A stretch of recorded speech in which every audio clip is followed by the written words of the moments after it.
Hi everyone, it's Colleen again. Welcome to my kitchen. Today I'm just going to show you how to make a Filipino dish called sinangag. It's just basically garlic fried rice, and it's rather popular as a breakfast food, but I'm actually going to cook it for dinner.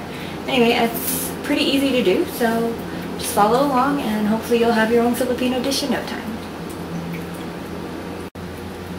Very few ingredients are needed.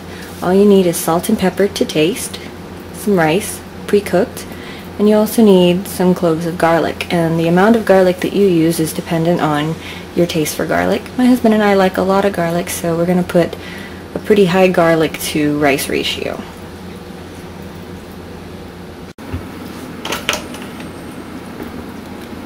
You're going to take a wok, or I guess you could use a frying pan, but I've always used a wok whenever I make fried rice. And you're going to put about a teaspoon of oil. I use olive oil, but I use olive oil for all my cooking, so you can use whatever it is that you prefer. And I put that on medium-low heat. On a scale of 1 to 10 on my stove, I put it on 4. So that's about where you should have yours as well. And just let that heat up. And then after the oil is warm, you're going to add the garlic that you've minced.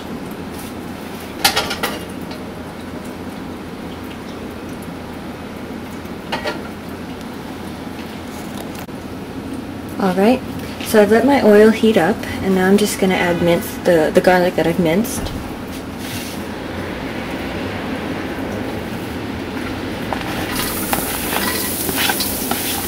You can hear a nice sizzle from the garlic. And once again, you see I'm using a bamboo utensil, and I always use bamboo utensils when I work with my wok because it has a non-stick coating and I don't want to scratch that coating. You just want to saute the garlic a little bit so that you can release the flavor. But you don't want it to start burning, so just make sure you move it around plenty.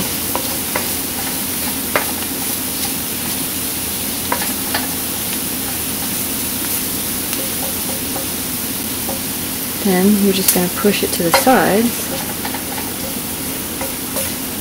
and you're going to add the rice in the middle.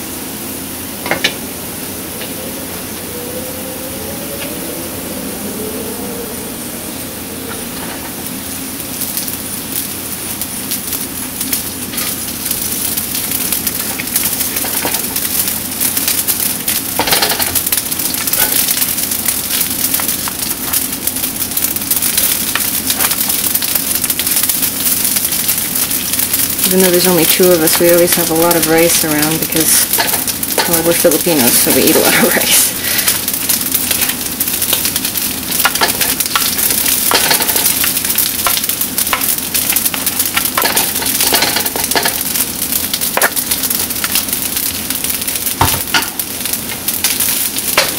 And you're just going to break up the rice, and you're going to mix the garlic and the rice as evenly as possible.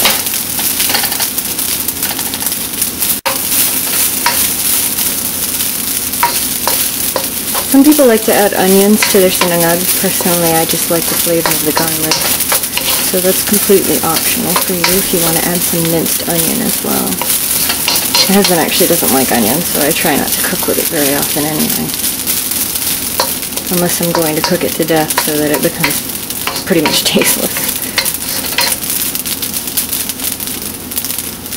Now you're going to lower the heat to about 3 out of 10. And then you're just going to let it sit and brown on one side. And then you'll turn it later. After it's sat on one side for about 5 minutes, you're just going to take it and you're going to turn it. As you can see, parts of the rice are browned a little, and that's what you're looking for. A nice browning. So you'll just turn it, mix it around some more, break up the chunks, and then you're going to let it sit again. I wish you could smell it. It smells amazing. But then again, I love the smell of garlic, so you may not.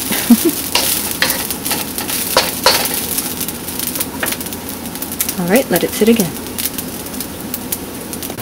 Alright, time to turn again. Now the great thing about sinangag is you can take as little or as much time as you want to cook it.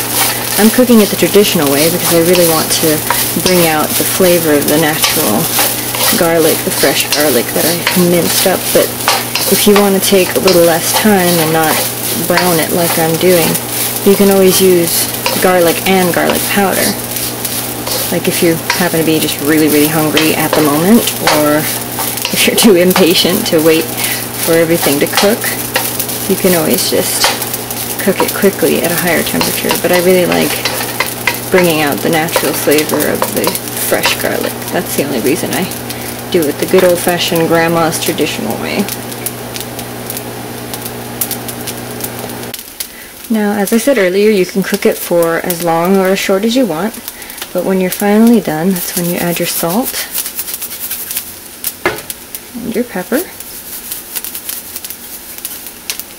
and that as well is to taste, and then just mix it up, and you are ready to serve.